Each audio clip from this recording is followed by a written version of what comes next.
At CEDA, understanding the key drivers of economic prosperity is absolutely central to our work.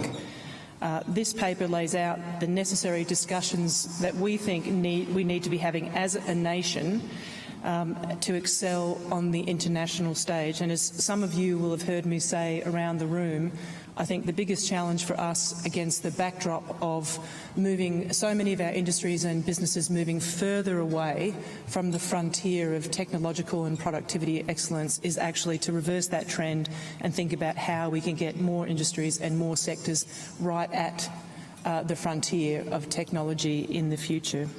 I had the honour of being the Minister for Health in Western Australia during the global pandemic. And during that time, we kept our people safe, we kept our economy going. In fact, our economy is the leading economy in the nation. The reason we did that is because we listened to the science. We trusted in the science and the rigour that it brings to all these sort of decisions. And I think now I have the responsibility of continuing that great journey that we're on of diversifying the Western Australian economy. We're doing the same. We're listening to the science and the technology that they are developing and really making sure that we can leverage our strengths, particularly in mining, oil and gas and agriculture, to really now create great economic opportunities in other sectors. In the future, Western Australia is going to be a battery and green energy factory the size of half of Australia. This is the future for us as a nation as we continue to transition to a green energy future.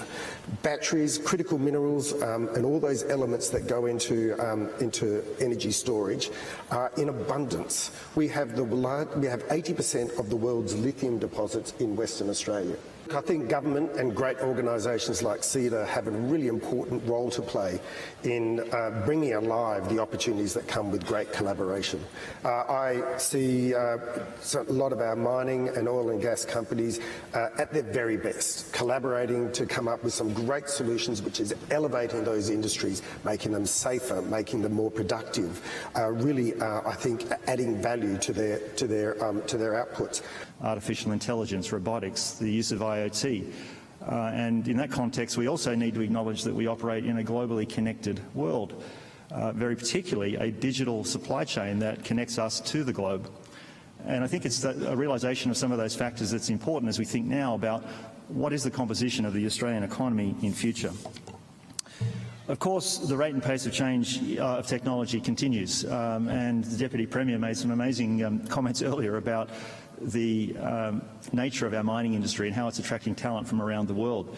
It's a great example of how Australia can pivot and how we can leverage some of the natural advantages that we have. The Australian space industry is an awesome example. It's the exact capability that the Deputy Premier was talking about that has attracted NASA to select the Australian Space Agency to help build the next moon rover. There are three themes that come out of the report. First is in relation to collaboration. It's a theme that's come up many times already today. The second theme is in regards to capability, and the third theme is entitled captaincy, which we would point to as one of the primary outcomes from this report, because it talks to the need for a compelling national ambition that connects industry, innovation and science priorities to create a strategy for success for the nation. As I mentioned earlier, it's the identification of the need for a compelling national ambition to connect industry, innovation and science together. We know there are so many things working in our favour, and there's great cause for optimism in terms of the capabilities that we have here today. We know also that policy certainty has been a question for some time in the country in terms of our technology and science future. But I would suggest as we partnered on this report, what became clear is that captaincy is required from all of us.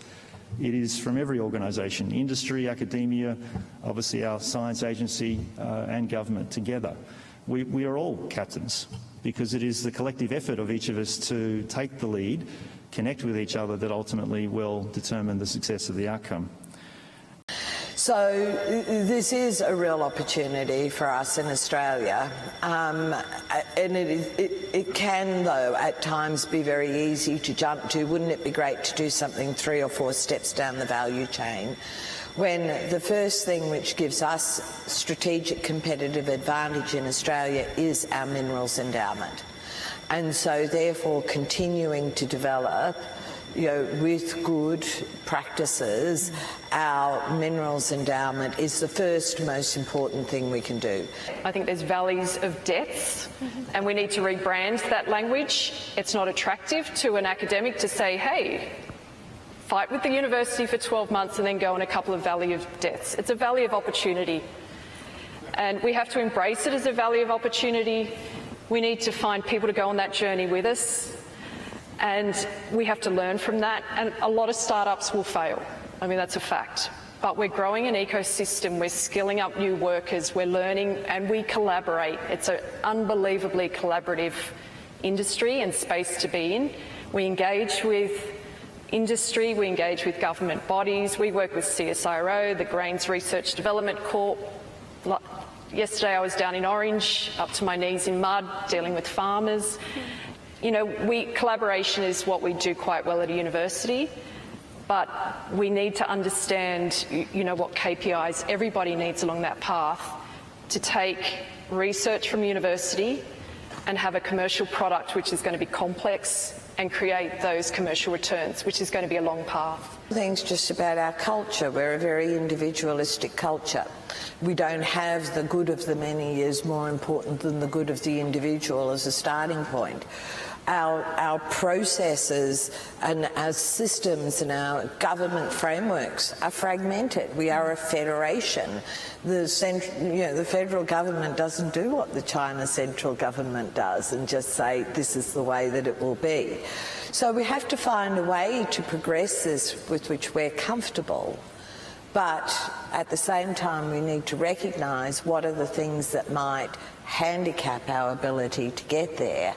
And the issue of sharing of IP, creating scale where we don't jealously protect our own IP, pick me, I'm not going to tell the others how to do it, unless there is a really more than an altruistic reason for doing it, So I think there are policy opportunities for governments to really think about that.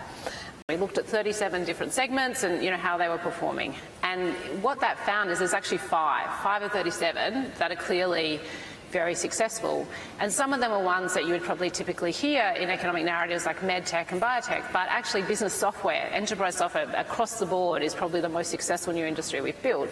I don't think we know really what those jobs of the future look like, and we're still trying to work it out how to train those students for those jobs, let alone try and tell the high school careers advisor where you should send these students.